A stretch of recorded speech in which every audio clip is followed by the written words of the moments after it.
dessa obra maravilhosa de Jesus. Tá bom? Isaías 53, do 1 ao 12. Isaías 53, do 1 ao 12. A palavra do Senhor diz assim: Quem creu em nossa pregação? E a quem foi revelado o braço do Senhor? Porque foi subindo como renovo perante ele e como raiz de uma terra seca. Não tinha aparência nem formosura. Olhámo-lo, mas nenhuma beleza havia que nos agradasse. Era desprezado e o mais rejeitado entre os homens, homem de dores, e que sabe ao que é padecer. E como um de quem os homens escondem o rosto, era desprezado, e dele não fizemos caso. Certamente ele tomou sobre si as nossas enfermidades e as nossas dores levou sobre si, e nós o reputávamos por aflito, ferido de Deus e oprimido. Mas ele foi traspassado pelas nossas transgressões e moído pelas nossas iniquidades. O castigo que nos traz a paz estava sobre ele, e pelas suas pisaduras fomos sarados. Todos nós andávamos desgarrados como ovelhas, cada um se desviava pelo caminho. Mas o Senhor fez cair sobre ele a iniquidade de nós todos. Ele foi oprimido e humilhado, mas não abriu a boca. Como cordeiro foi levado ao matadouro, e como ovelha muda perante os seus tosqueadores, ele não abriu a boca.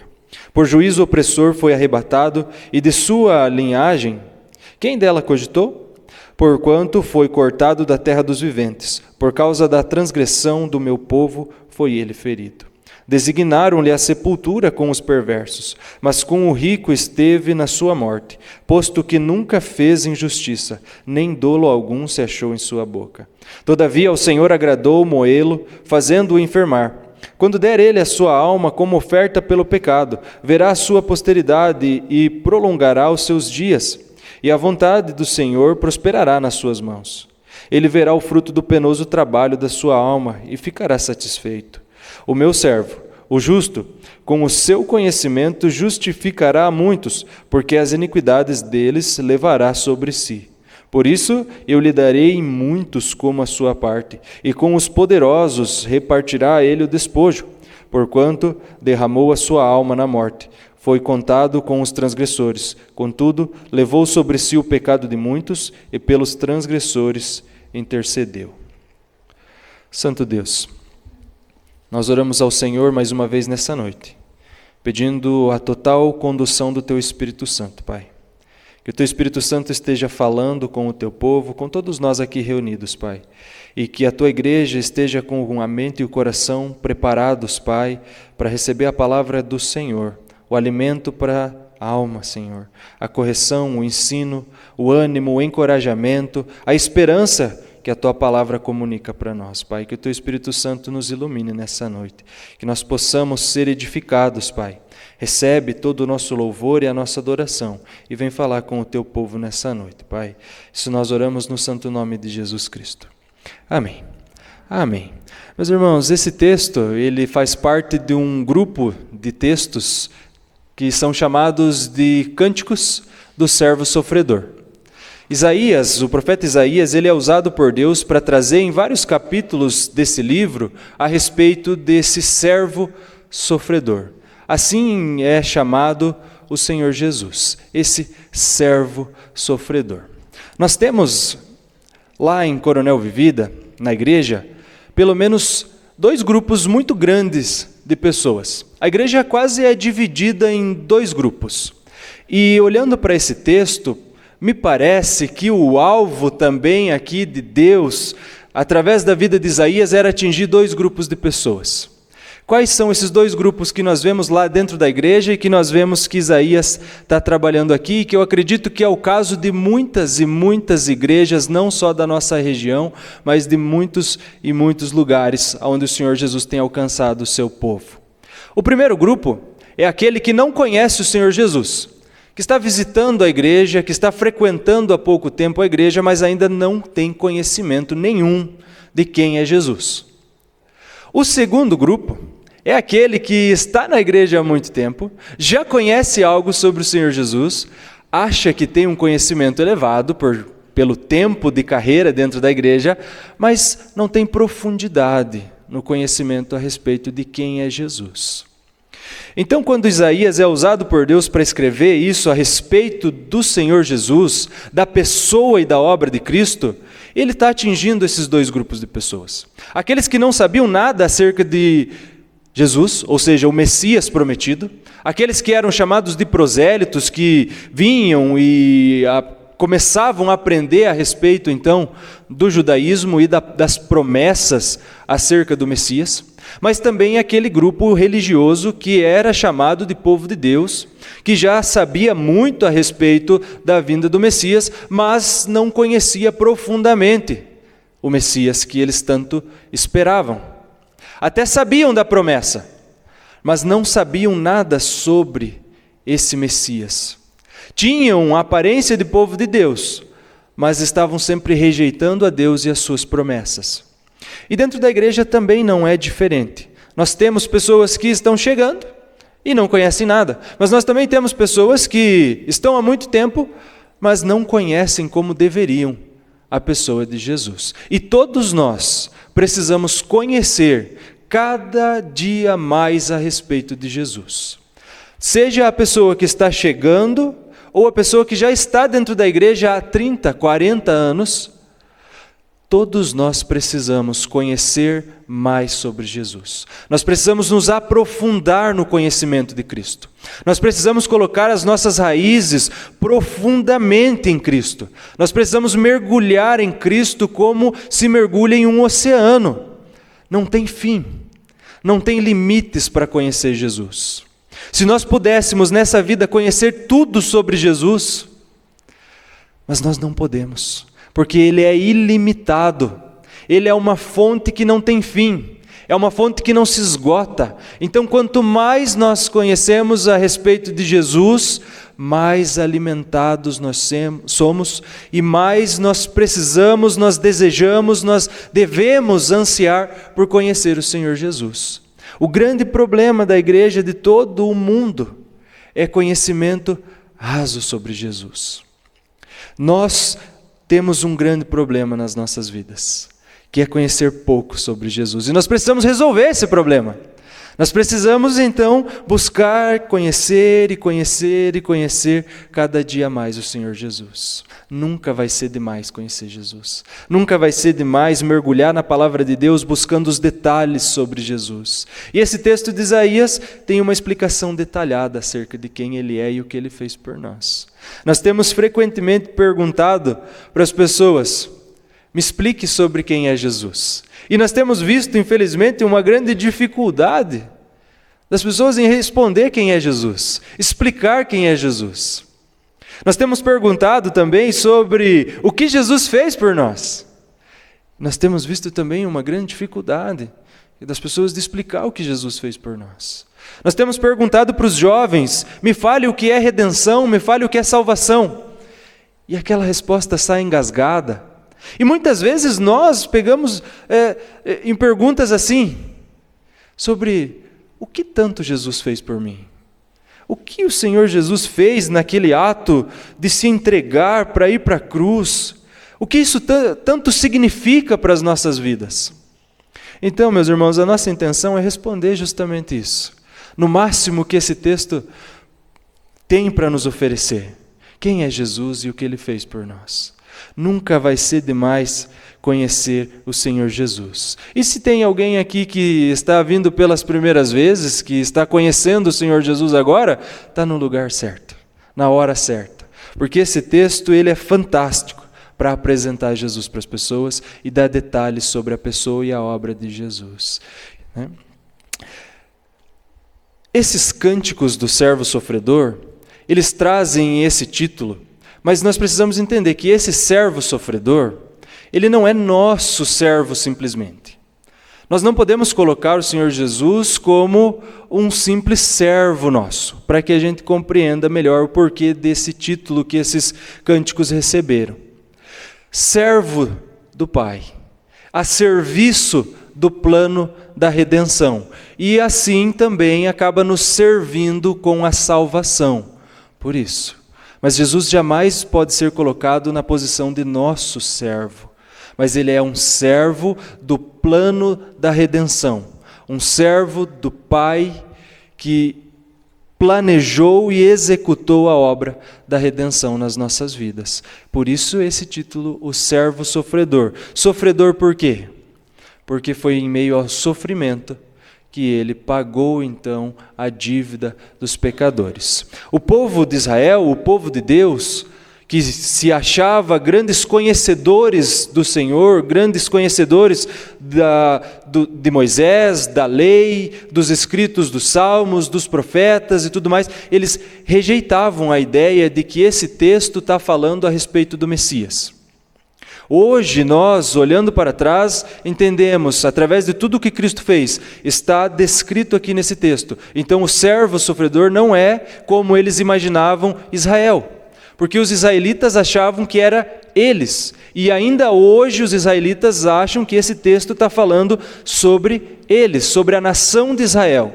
Eles entendem que o servo sofredor é o povo de Israel. Mas eles têm uma cegueira espiritual tão grande, um coração tão duro, que eles não aceitam que o Senhor Jesus já veio, que o Messias já veio, ou que o Senhor Jesus é o Messias que eles esperavam. Então, esse povo que se diz o povo de Deus, os grandes escolhidos de Deus, a nação do Senhor, eles não compreendem que esse texto está falando a respeito da salvação. Eles entendem que era a nação de Israel. Por quê? Porque a nação de Israel sofreu o cativeiro babilônico, sofreu na mão dos seus inimigos por muito tempo. E ainda tem sofrido pelos seus inimigos fronteiros, os grandes ataques. Nós temos visto guerras e mais guerras e Israel é sempre o alvo. Então eles têm esse entendimento, essa ideia de que os servos sofredores são eles. Mas porque o entendimento espiritual deles é limitadíssimo. Eles vivem ainda na cegueira espiritual. Então eles não podem entender que o servo que esse texto está falando é o Senhor Jesus. Mas nós, como cristãos, precisamos ter certeza e convicção. É a respeito de Cristo que esse texto está falando. Certo? E o que tanto esse texto tem para nos ensinar a respeito da pessoa e da obra do Senhor Jesus? Tanto para aqueles que estão começando a conhecer o Senhor Jesus, como para os que já estão há muito tempo aqui, que também precisam de engrossar o caldo, de aprender mais, de ganhar sustância no conhecimento a respeito do Senhor Jesus. Primeiro de tudo, o texto nos mostra que esse servo, ele é o nosso substituto. O servo sofredor é o servo substituto.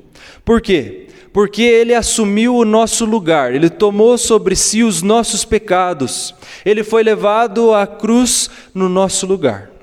Se não fosse o Senhor Jesus crucificado, com certeza seríamos eu e vocês. E o Senhor Jesus, ele assume o nosso lugar na rejeição. O texto de João vai dizer, o Evangelho de João vai dizer que ele veio para os seus, mas os seus não o receberam, então ele foi rejeitado. O Senhor Jesus foi rejeitado para que nós não fôssemos rejeitados, então nós não somos rejeitados da salvação, não somos rejeitados por Deus, não somos rejeitados do céu, porque o Senhor Jesus sofreu essa rejeição. Na cruz ele foi rejeitado então pelo Pai também, quando ele diz: Pai, por que me abandonaste? Então o Senhor Jesus foi largado na cruz por um momento, para que ele sofresse então no nosso lugar a rejeição. Se não fosse o Senhor Jesus lá, nós seríamos os rejeitados. O Senhor Jesus também nos substitui na dor, no sofrimento. Quando o Senhor Jesus é levado à cruz, ele é levado injustamente. Ele é acusado injustamente, não tinham do que acusá-lo. Então ele vai injustamente para a cruz e lá ele sofre aquela dor física. Aquela dor que nós não podemos nem imaginar, porque eu acredito que nenhum de nós aqui tenha passado dor igual. Tanta humilhação que leva a tanta dor, a coroa de espinhos, o chicote, os cravos, a crucificação de um modo geral. Extrema dor. Ele é levado a um sofrimento doloroso e terrivelmente doloroso. Mas a dor também não é só física. Esse sofrimento, ele também foi emocional. O Senhor Jesus nos substituiu na aflição. Tanta aflição que momentos antes da crucificação, ele é levado ao Getsêmani e lá ele sua sangue. De tanta aflição que ele passa lá. Então ele nos substitui na angústia, nos substitui na aflição, nos substitui nesse tormento, não só na dor física, Mas Ele também é o nosso substituto no sofrimento espiritual, física, emocional e espiritual. Porque naquelas 3 horas de trevas lá na cruz, o Senhor Jesus recebeu sobre si a ira do Pai, e lá Ele pôde viver então o sofrimento do inferno, no nosso lugar. Então foi lá que o Senhor Jesus levou sobre si toda a punição, todo o salário do pecado, naquele momento na cruz, naquelas 3 horas de trevas. Então, se não fosse o Senhor Jesus lá na cruz, seríamos eu e vocês sofrendo eternamente a condenação do inferno. Isso tudo o Senhor Jesus sofreu no nosso lugar. Por isso Ele é o substituto perfeito. Não tinha do que ser acusado. Hebreus capítulo 4, versículo 15 diz que em tudo nós temos um representante. Ou seja, o Senhor Jesus sentiu o que um ser humano sente: fome, frio, sede, dor, angústia, sofrimento. Porém sem pecado. Então quer dizer que Ele não tinha uma vírgula de pecado na sua vida. Não tinha nada. Não tinha motivo algum para estar naquela cruz. Mas nós tínhamos todos os motivos para estar lá no inferno. Então, por isso que Ele é o substituto perfeito.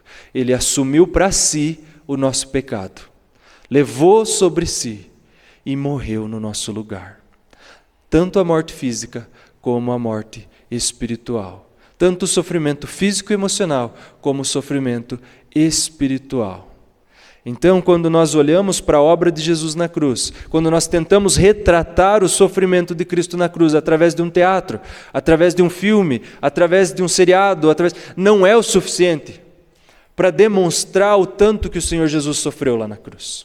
Porque o maior de todos os sofrimentos foi a ira de Deus sendo derramada sobre Ele. Isso não tem como retratar em nenhuma encenação. Isso não tem como, nós não vamos experimentar isso. Por mais que nós tenhamos sofrimentos físicos ao extremo aqui, esse sofrimento da condenação, da morte eterna, nós não vamos passar. Porque se nós cremos em Cristo, nós somos libertos disso, nós somos salvos, nós somos resgatados disso. E nós não vamos passar por isso, porque Ele nos substituiu. Então é na substituição que o Senhor Jesus nos liberta da condenação. Ele assume o nosso lugar, Ele assume a nossa posição, porque Ele assumiu a nossa dívida. Então Ele assume a nossa dívida e Ele vai então pagar todo o salário do pecado no nosso lugar. Existe uma ilustração, talvez você já tenha ouvido, a respeito de um juiz muito justo, extremamente justo. E esse juiz tinha um filho, e esse filho completou 18 anos. E ao completar 18 anos, ele pediu para o pai: pai, eu tirei minha habilitação e agora eu quero usar o teu carro emprestado. Sim, meu filho. Esse juiz era amoroso, pai dedicado, emprestou o carro para o seu filho. O filho sai então, vai para uma festa lá, ele se embriaga, bebeu demais e sai dirigindo bêbado. Nessa condução irresponsável, ele atropelou uma pessoa. Essa pessoa faleceu, morreu. Ele foi preso, foi levado para o juiz. Chegando lá, quem era o juiz? Seu pai. E esse juiz, que é muito justo, agora se pega numa situação difícil. Mas para que ele continue sendo um juiz muito justo, ele precisa fazer o quê? Justiça. E a justiça diz que o filho tem que passar muitos anos na cadeia. E ele então, na sua justiça, condena o seu filho. Só que agora ele sai daquele lugar, ele tira a sua toga de juiz e ele vai lá e paga a fiança do filho. Então, como juiz, ele aplicou justiça. Como pai, ele demonstrou misericórdia, amor e graça. O nosso Deus não é diferente comigo e com você. Para que Deus seja justo, Ele precisa executar o juízo. Mas para que nós tenhamos chance, então, Ele mesmo paga a nossa fiança. Ele mesmo assumiu o nosso lugar. Ele mesmo levou sobre si a nossa condenação. Ele pagou por nós. E agora nós podemos ter liberdade, vida eterna. Somos livres da condenação, livres do pecado, livres de toda a obra das trevas, de toda a armadilha que Satanás fez. Somos livres porque O nosso Senhor assumiu o nosso lugar na cruz e pagou pelo nosso pecado. E agora, aqueles que creem podem fazer parte disso. Aqueles que, através da fé, mediante a fé, recebem essa graça sobre a sua vida.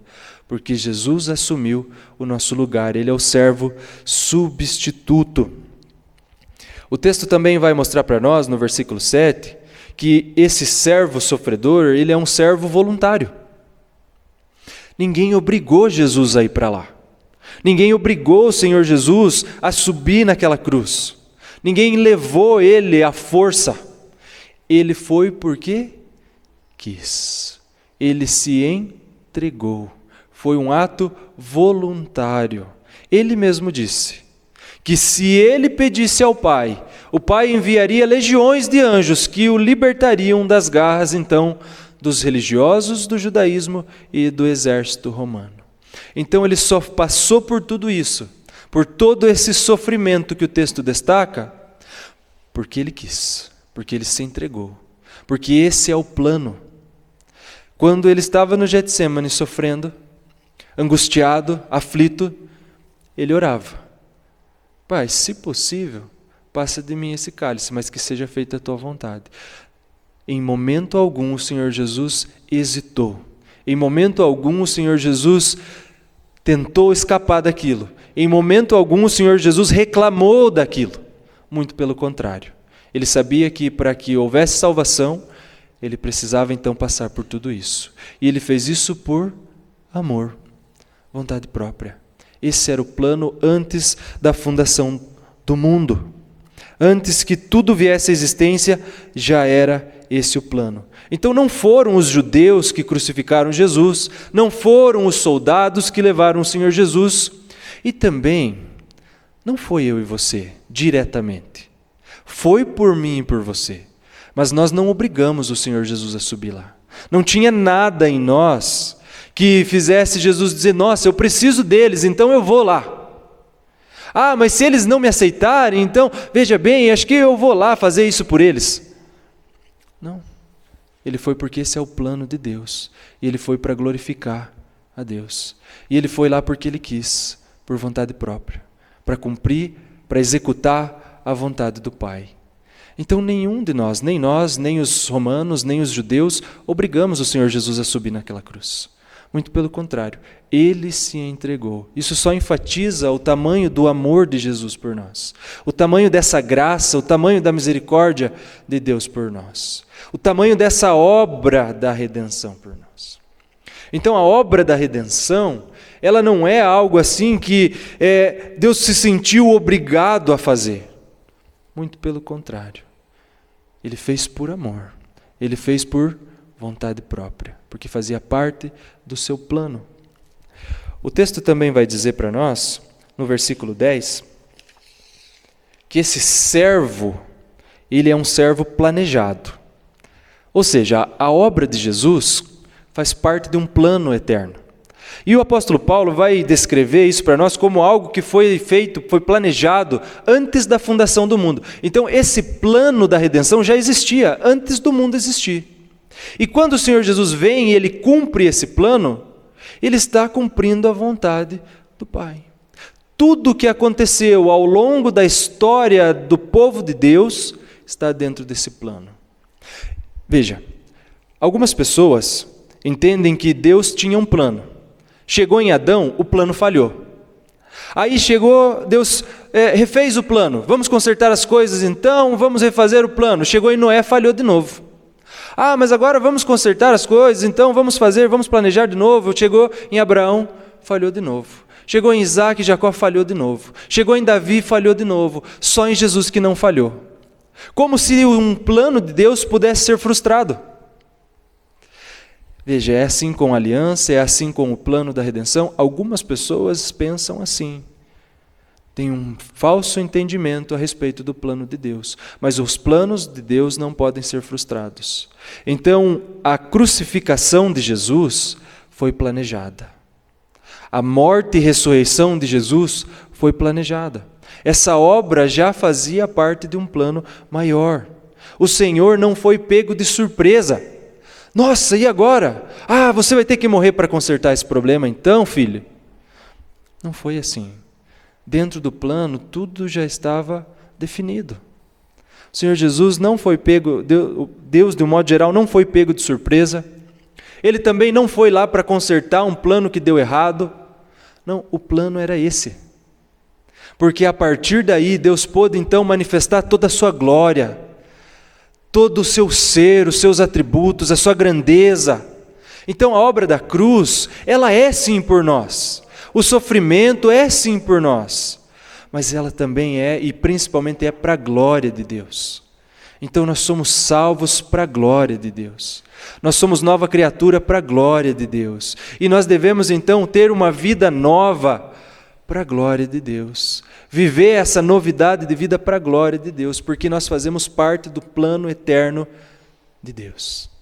Entende? Deus não foi pego de surpresa de forma alguma. Se você olhar Gênesis 3,15, um dos textos mais conhecidos da palavra de Deus, o plano já estava definido, já é colocado aqui para Adão e Eva como uma promessa. O descendente da mulher viria para esmagar a cabeça do descendente da serpente. Por mais que no processo ele tivesse o seu calcanhar ferido, ele esmagaria a cabeça da serpente. Então, no exato momento que Adão e Eva desobedecem a Deus, o plano começa a ser posto em prática, o plano da redenção.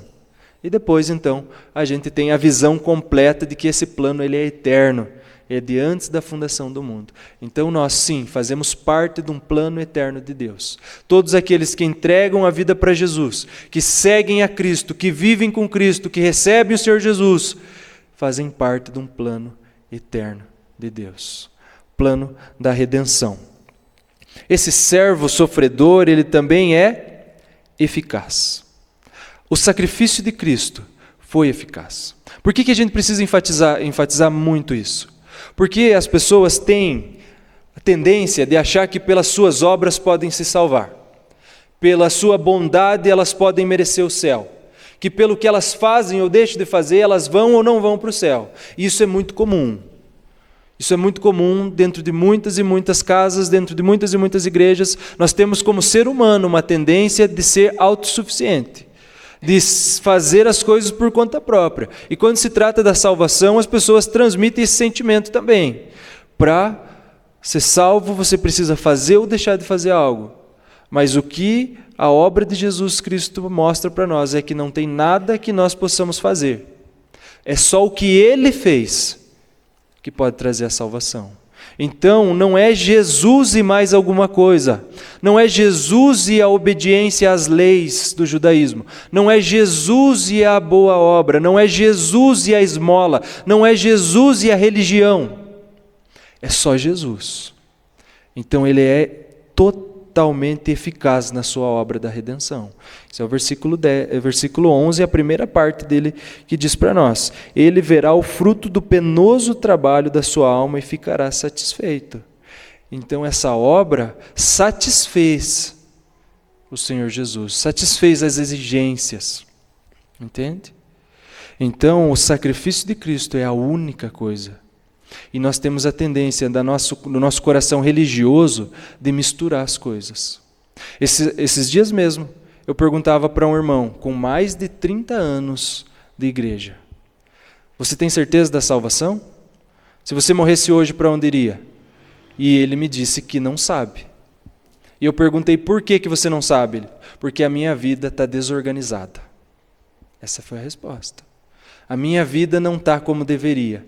Veja bem, se isso é uma condição para ser salvo, aonde fica a cruz de Cristo? Aonde fica o sacrifício? Aonde fica a obra de Cristo? Então a gente vai organizar toda a vida primeiro, colocar todos os pingos nos is, ficar santo e perfeito para depois merecer o céu. Não é por aí, gente. Isso não tem a ver com salvação. Nós somos salvos para viver para a glória de Deus. E uma pessoa então salva, ela pode acertar as coisas, acertar a vida, viver em santidade, tudo. Mas isso não é para a salvação, é a partir da salvação. Isso é coisa que a gente está ouvindo desde o primeiro estudo bíblico, mas a cultura católica ela está tão impregnada no nosso coração, na nossa mente, que a gente tem dificuldade para entender que é só o sacrifício. Agora a cultura espiritista está tão impregnada que a gente tem dificuldade de entender que não é pelas boas obras, que não é pela ação social, que não é, entende? Essas coisas vão entrando na nossa mente e no nosso coração e vão tomando um espaço que só Cristo pode ocupar. Vão tomando o nosso entendimento de uma forma que só Cristo deveria tomar. Entende? Então a obra de Cristo ela é suficiente. Não precisa de mais nada para salvar. Só o que o Senhor Jesus fez. A segunda parte do versículo 11 vai dizer assim: o meu servo, o justo, com o seu conhecimento justificará muitos, porque as iniquidades deles levará sobre si. Esse servo sofredor, ele também é o servo justificador. Nós, por natureza, somos injustos. A injustiça toma conta da vida do ser humano. Nós não somos justos e não é a nossa justiça própria que vai fazer com que a gente vá para o céu, que a gente seja salvo. Entende? O ser humano, ele não tem justiça em si, porque ele é pecador. E o Senhor Jesus é justo e justificador daqueles que creem. Então, quando nós entregamos a vida a Cristo, e Ele é o Senhor das nossas vidas, Ele deposita na nossa conta justiça. A palavra de Deus em Gênesis 15:6 vai dizer que Abraão creu e isso lhe foi imputado para a justiça. Então, a partir do momento que ele crê, é imputado, ou seja, depositado na sua conta, é creditado a ele justiça, porque ele não tinha. E foi um dos grandes servos de Deus, conhecido por ser o pai da fé. Até ele não era justo diante de Deus. E ele precisava ser justificado. E somente a partir do momento que a justiça de Cristo vier sobre a vida dele, ele pode então ser considerado justo diante de Deus. Não há justiça própria nele, mas somente a justiça de Cristo, assim como a santidade. Não há santidade nas pessoas, mas só quando nós somos santificados por Cristo é que nós podemos então voltar à presença de Deus. Então, nós todos aqui precisamos dessa justiça. Não há como chegar na presença de Deus. No céu não há espaço para a injustiça. Então, o juízo de Deus que veio sobre Cristo é essa justiça que nós precisamos.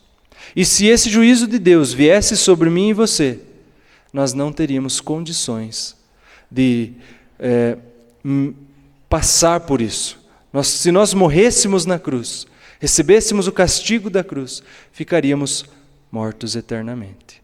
Mas então é necessário que alguém justo cumpra isso, no lugar dos injustos. Por isso que ele é o justo e justificador daqueles que creem. Olhando para isso tudo que nós vimos aqui, o versículo 12, ele vai concluir para nós, dizendo assim: por isso, eu lhe darei muitos como a sua parte, e com os poderosos repartirá ele o despojo, porquanto derramou a sua alma na morte. Foi contado com os transgressores, contudo, levou sobre si o pecado de muitos, pelos transgressores intercedeu.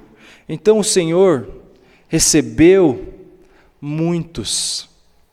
Quando ele estava na cruz, ele sabia exatamente por quem ele estava morrendo. Não foi uma obra assim: eu vou fazer isso aqui e aí vou ver se no futuro alguém me aceita. Vou ver se no futuro alguém me recebe. Vou ver se no futuro alguém vai querer. Não foi assim, gente. Ele sabia muito bem por quem ele estava morrendo. Ele já sabia muito bem quais eram aqueles que algum dia viriam a crer. E quando ele estava sendo crucificado, ele tinha cada um de nós no seu pensamento. Tem até uma canção, né? Ele pensava em ti, ele pensava em mim, ele pensava em nós, né? É claro que não tem nenhum texto dizendo assim, Jesus estava imaginando aquelas pessoas que um dia ia crer nele. Não. Os textos eles mostram que o Senhor Jesus ele queria fazer a vontade do Pai. Ele mesmo disse, o meu alimento é fazer a vontade do Pai. Mas com certeza ele sabia por quem ele estava morrendo lá. Então quando ele estava sendo crucificado, com certeza ele sabia que você um dia receberia a mensagem do Evangelho e através da pregação, da ação do Espírito Santo, você entregaria a sua vida a Ele. Então, quando ele estava lá, é muito confortante e é muito bom saber que ele pensava em nós, sim. Ele sabia por quem ele estava morrendo. Sabia que ele estava morrendo por mim. E quando nós vamos falar de salvação, muitas vezes, a gente fala assim, ele morreu por nós. Mas o ideal seria que a gente dissesse, ele morreu por mim. Né? Nós é muito genérico. Parece que nós conhecemos de tudo um pouco. E a gente se aprofunda em muitas coisas. Mas quando se trata da salvação, a gente fica muito no genérico, sabe? A gente fica muito no superficial. A gente fica muito no, ele morreu por nós. Jesus é nosso Salvador. E a gente não consegue desenvolver uma frase que demonstre tudo aquilo que Ele fez por nós. Tudo aquilo que Ele precisou passar por nós. Todo aquele sofrimento, mas também a sua vitória na cruz. Quando nós falamos de Jesus, nós falamos de um jeito tão superficial, Ele é o nosso Salvador. Mas nosso Salvador do quê? Como que Ele se tornou o nosso Salvador? Então, por isso que nós precisamos, aplicando isso tudo na nossa vida prática, conhecer Jesus intimamente. Nós precisamos conhecer Jesus intimamente e compreender profundamente aquilo que Ele fez por nós. A partir do momento que nós conhecermos Jesus intimamente e compreendermos o que Ele fez por nós profundamente, nós podemos ter um bom relacionamento com Jesus. Nós podemos ter convicção e certeza da salvação. Nós podemos ter a alegria da nossa salvação. Nós podemos dizer convictos, eu sei para onde eu estou indo. Se a minha vida acabar aqui e agora, eu sei que o lugar que eu vou é muito melhor. E a presença de Deus, de um modo geral, jamais vai se apartar da minha vida, porque Jesus garantiu isso para mim. Então nós precisamos conhecer e compreender Jesus e a sua obra, até porque como nós vamos transmitir isso para as pessoas? Se nós não tivermos esse relacionamento íntimo e essa compreensão profunda de quem é Jesus e o que Ele fez por nós. Como nós vamos cumprir o Atos 1:8 de ser testemunha de Jesus se nós não temos do que testemunhar? Então, por isso que eu comecei falando a respeito dos dois grupos. Aquele grupo que está chegando, que está começando a conhecer Jesus, ótimo, prossiga, invista tempo, invista recurso, invista tudo o que você puder para conhecer mais de Jesus. Mas também aquele grupo que, assim como os israelitas, sabiam das coisas de Deus, mas rejeitavam ou faziam pouco caso. Aqueles que estavam uma vida toda dentro da igreja, mas ainda não conseguiam formular uma frase que dissesse de fato quem é Jesus e o que Ele fez. Então nós, independente do momento da nossa vida com Cristo, se a gente está começando ou se a gente já tem uma longa caminhada com Cristo, a gente precisa conhecer Jesus íntima e profundamente. A gente precisa construir um relacionamento profundo em Cristo, uma vida enraizada em Cristo. Uma vida que vale a pena é uma vida com Cristo e uma vida que sabe de fato quem Ele é e o que Ele fez por nós. Para que assim a gente possa então testemunhar sobre Ele, testemunhar sobre a grandeza da obra da redenção sobre nós. Amém? Vamos orar? Santo Deus, nós oramos ao Senhor nessa noite mais uma vez, Pai. Gratos por tão grande obra em nosso favor. Te louvando, te exaltando, te adorando aqui, Senhor, porque o Senhor nos resgatou. O Senhor nos concedeu a oportunidade da vida eterna. O Senhor nos garante a vida eterna, Pai. Então que nós possamos cada dia mais e mais conhecer a Cristo e compreender profundamente aquilo que Ele fez por nós, Pai. Que nós não sejamos aqueles que vivem na superficialidade, Pai. Que nós não sejamos aqueles que vivem no nível raso, Pai. Que nós sejamos aqueles que se aprofundam cada dia mais e mais e mais no conhecimento de quem é Jesus e o que Ele fez por nós, Pai. Que nós possamos testemunhar de Jesus para todos aqueles que ainda não conhecem, Pai. Que nós possamos gastar a nossa vida aqui para conhecer e pregar a respeito de Cristo, Pai. Nos abençoa como igreja do Senhor, Pai. edifica o teu povo, fortalece o teu povo em Cristo. Senhor, abençoa a tua igreja, os irmãos e irmãs que se achegam à tua casa nessa noite, os leva em segurança para os seus lares, abençoa a semana de trabalho, a semana de cada um aqui, independente do que irá fazer, que seja na bênção e na condução do Senhor.